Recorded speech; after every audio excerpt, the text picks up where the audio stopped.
Samoa ala maia se o tatou momoli lapalapa o malo i le atua soifua ono o lona alofa ma lona faamaona se o tatou tatalo ia iau laua fiopea le viiga o le faamanū ma le faaneetaga e lē aunoa ono o lou alofa le mavae ua matou maua ai lenei taeao fou aua matou tatalo i lauafio se ea fio mai o matou loto e ala i lou agaga paia e taʻitoluaina lo matou vaivai faaleagaga ina ia mafai ona matou tuuina atu o lenei tapuaʻiga i le ava ma le miga e tatau ai e ala iā iesu la matou tatalo amene o le faitauina o le tusi paia. Tusi filifilia o mo le nei aso o mo mai lele kolonito o lona mata upu mua a mata tatou faitau le fai upu mua se ia faangata le fai upu e se fulu. Mua le kolonito lona mata upu mua a mata le tatou faitau le fai upu mua se ia faangata le fai upu e se fulu. Nisi o afionga pa ia lo tatou wali. Le au soe, o te whailo atu ia te o tou le tala le lei, na au folofole na atu ia te o tou. Na o tou talia foi, o lo tu mau ia i foi o tou. Wa whaala ina i foi o tou. Pea whai tou te tawhi mau i le mata upu na folofole na atu e au ia te o tou. Pea whai o tou le talia fua. Awa no tu ina tu ia te o tou mea mua o mea fo ia na o maua fo ia na maliu mai ke riso mo tatou angasala pe ona tusia na tanu fo ia ma toi tu mai le aso tolu pe upu wai tusi na ila fo ia e kefa ona ilole ele to se fulu ma le to lua ona toi loa le o ia le au so e lima se lau mo na tupu ina ua whaatasi. O le toa telefo ia i la tou o ola mai ua o inei o na pō nei. A oisi ua momoe. O na toi loa lea o ia i a kopo. O na ilo lea ele au apostolo uma. Muli lava o na ilo o ia e au nei. E peise i se tama whanau le au. Wa o le au pito e tite o le au apostolo. E le au ngā ona tau o le apostolo. Wa na o saua atu i le ekalesia le atua. A le alofa tuno le atua o ofa pene ia ia. O lona alofa tuno foi o ia te au. E le wha le au ngā ina lea. A wasili la ngā luenga ia la tau uma. Ai peitai. A o le alofa tuno le atua o ia te au. Whamanu mai le atua le tatou whaitau, ma whaalongolongo ia nā whiongo paia. Ma tū mau atu pe ia te alo na lava vi inga. Nei, se iau ili whaavavau lava.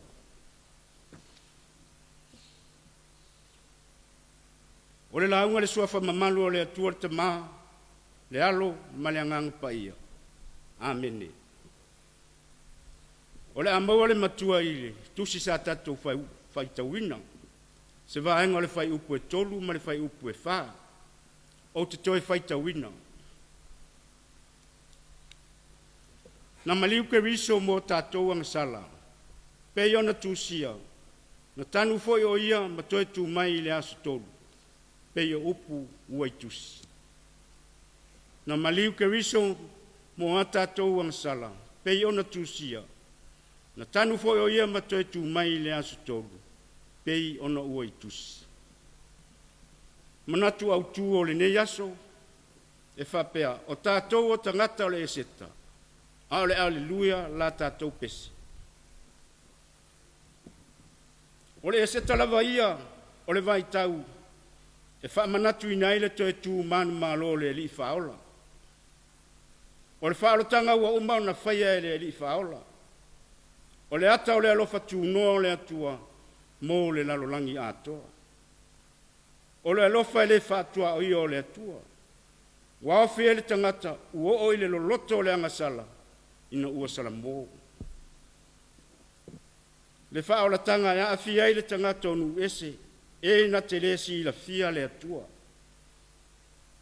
Pe a whai na te le talia Yesu Keriso. O le whaolatanga ua ofo ina fua mai. Ai paua o lea tātou ngā luenga tau ona tātou whaia. E ao ona tātou pepese le aleluia. Ale fesini.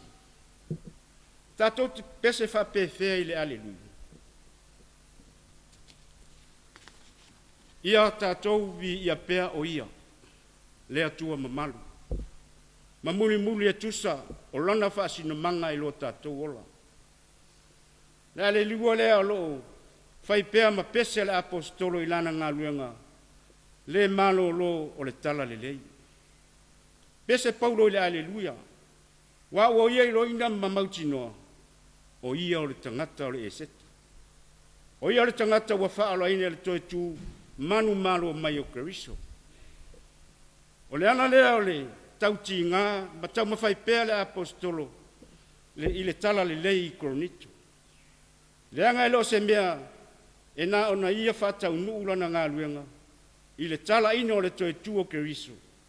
E lo se ngā luenga ua ia whaia, tau lava ona o sona le lei. O le ngā luenga mo le manui o tangata uma, a o lea e pese i ele o manatu ma mawhai ai le ekalesia i Koronito. O Koronito se tasi leo ai, e taula iai whete whaatau a inga. Wa o lona wafu, wa so ele ai le ngaia i se sae masisifo. Ai sa aunga tutonu iai whata wa ingo wa i le ngai mai mātū masaute. O le alafoi leo le o whanga iai o le tele o nisi Tapua'iga. Ai mai se o le awhi ai o le loto i whale o le ola anga sala o tangata. O le alafoi lea e afu ai le fuai tau ua maasane ai lei tūlangi. Ai maise le ausu e sue le tuspaia. A tala nola i le loto le angasala, o le muli lua maisi mau angasala.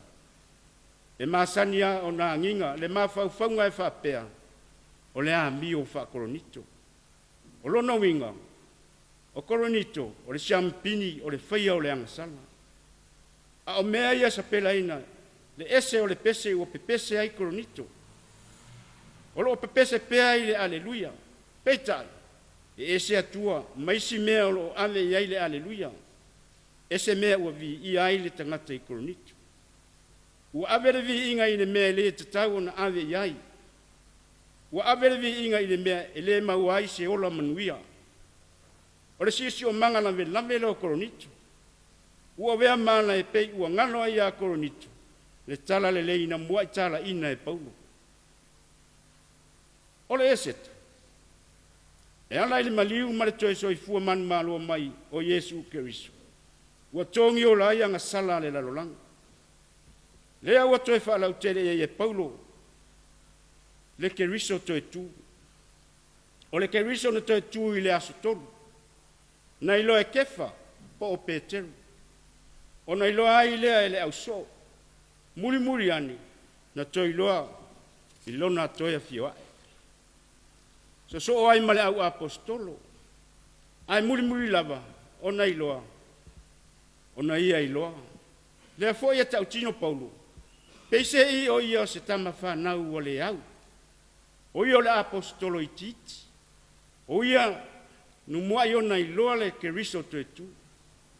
Toi fefola e Paulo le atoanga o le eseta. O le toe tu o Keriso. E mō tangata uma. E awhi ai ma koronito. Wa uma fo i ona tau I lātou o tangata o le eseta e ala ia Yesu Keriso.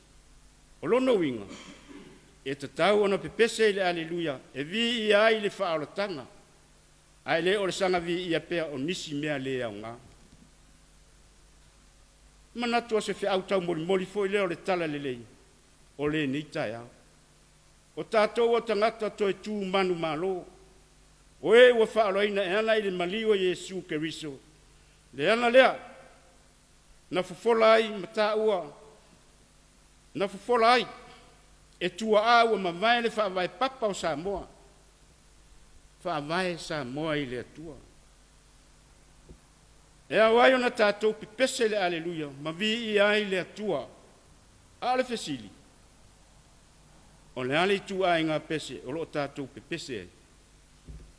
O le aleluia, ina ia vi i ai le atua, po o le aleluia, ina ia vi i ai mese. Te le tu ai ngā fati u pese i tangata i nei ana po. O whātunga le lei, ma whātunga, e whaalea ngai nisi.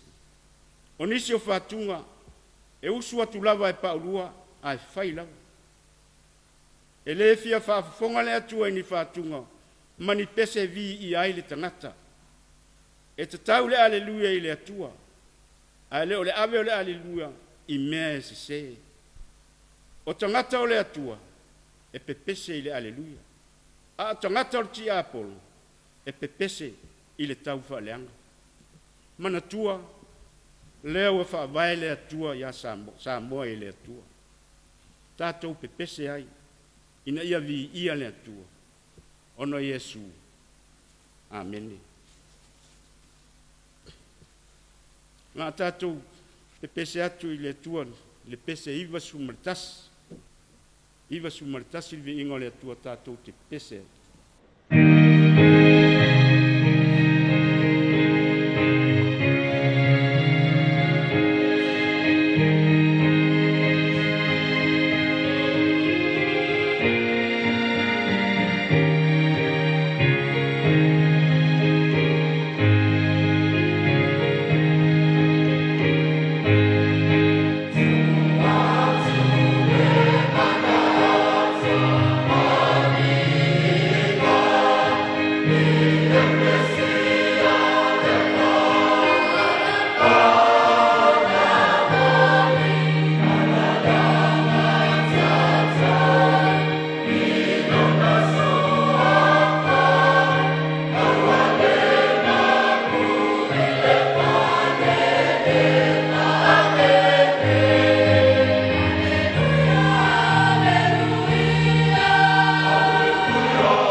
Tato wifo, ma wha maulano atu I luma le atua. Le ali ie, lo mātou o tuai, e siri e se lava la ua fio I le langi, a toa ma le lalolangi nei. Ua whai lava la ua fio ma mea mātou tine no fuai, I lea tūpulanga, ma lea tūpulanga. O lea tua laua fio e mai le vavau e o lava I le wha vavau. Ua mātou wala sa ili I laua fio. Ma matu le vi inga I laua fio I o mātou lo ngutu. A le wha manu ma le wha netanga. A o mātou wola. Ina ia wha sina I lo mamalu. A wā o lo walofa ua sili ona le leilea I le ola. Ma lo wha maoni. Ua sili ona le leilea. Ina ua e whangua lo watu nui le nei Taeao fau. Ua mātou whawhitai. Ina ua e manatua si o mātou tofi o Samoa maona tangata. Ona wawenga te tele. Te whaia I o aola aviai. Lea ua whaasaunga le munai lo mātou wola. Wasa mātou le mauti noa. Ma whaitau I le ete. Pē tua mania. Le sawa linga o le nei tausanga. Ai whawhitai ina ua ifo manu mai langi. I lo alofa whaasoa. O lo wanganga whaapale pale. O le whailonga lama lea o la ua fio a wai. I sio se tafa o lo mātou wolo. Whawhitai le mauti noa ua e au mai I o mātou loto. Ua manino ai le au whala. I le whaolatanga na whaia Yesu Keriso. Na ia whaola ina I Samoa. Male lalolangi atoa. I la tau wa talitonu ma whaatua tua I lona maliu ma lona toi tu. Whawhetai tele, le atua lo mātou tamai. Ona malafo mai, ma wha mai pepesi. Walo fiaisi le nei lalolangi, peita I Samoa, leo malutao. Ona lau whanua ai maise ona tangata. O le wha ailonga o le wha maoni o lo wolofa. Tausi I lo mātou wola. Whawhetai le atua lo mātou tamai. Ono anga waa ese, wa e fua ina. Ma wha upenga I nai o mātou tangata. Wa whailawa lea ma awala mai o lou mana la viai. Ono ngā luenga le lei malo la tau whita I tunga e pui Samoa mai mala ma wha mai. O loo wha malu mai.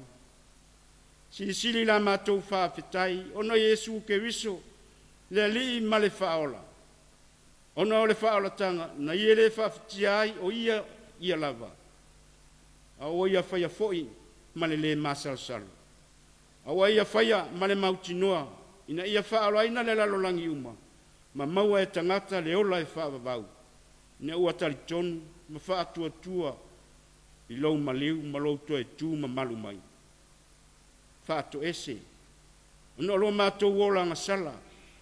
Wale atu ai, ona mātou wofo I nātu le vi inga I la ua fio e lea unoa. Whāto ese, ona lo mātou wona ina pea o leo langa whaakolonito. Ai whātua na I winga wha Yesu. Ua umaone ea o ina I mātou. Whāto ese, uno mātou I loa ina le lautala le lei. Ai ua unoa lava mase aleluia. E mātou te pepese ai a vi I ai la ua fio. A ua na ole aleluia, o le tua nai, ma le lau fetua ai. Ai ua le whaalolongo, I le aleluia o lo pepese ai, lau au whai ngā luenga I mea e manu I ai. Le atua lo mātou tamai. Ua na ola ua fio e ui manga loai mea umba o mātou, whaale e tonu ai. Wa na ola wa fio lava I atoa. Fa mangalo Samoa mo na tangata. Mātou te to ele yo mātou turi vai whalengang. Se e alofa mai. Fa pale mai lo wanganga fa mangalo. A vele toto Yesu Keriso. E sausawina ilo mātou wola anga sala. Ma mangalo ai a mātou whale tonu. O mātou talo. Se au mai ale mautinoa yo mātou loto. Ina i o mātou mauai, se loto mama. Ma whanau fawina ai o mātou tangata whatau wā. Ina i a mātou mau malaua fio I le mā loe whaavavau. Le atua lo mātou tamai. Se e whamanui mai si o mātou atunu o Samoa. Whamanuia I tai o si o mātou mā lo tuto tasi.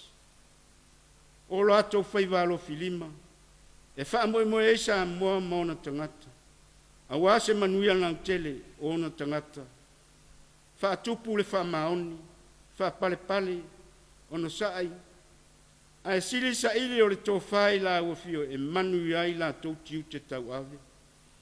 Wha manuia fo i la au whai ngā luenga o le tala le lei, iso se whata whai taulanga, ma le la tō fo i pito la au tau ave. E no noni manu a wā Samoa mo a Taeao. Wha manuia fo i whe au manga luenga o le nei, aso le a whenga iei malo o tunuu. Wha manuia fo i nei whanau a onga, o le lumanai o Samoa mo a Taeao. Le Tapua'iga ta māma tina matua. O lo wheulo le munila ma pōre whala i maota malao. Ia i pēa u whamanianga. O la mātou titano lea. E ana ia Yesu Keriso lo mātou ali i malo mātou whaola. Tu mau mai pēa i lunga ia te i mātou. Ma le lalolongi uma le manuia o la o fio le atua lo mātou tamai. Le alofa sisi ese Yesu Keriso lo mātou ali i malo mātou whaola. Ma futanga whai pēa malo lavanganga. Nei, se ia o i le whaavavau lau. Amen.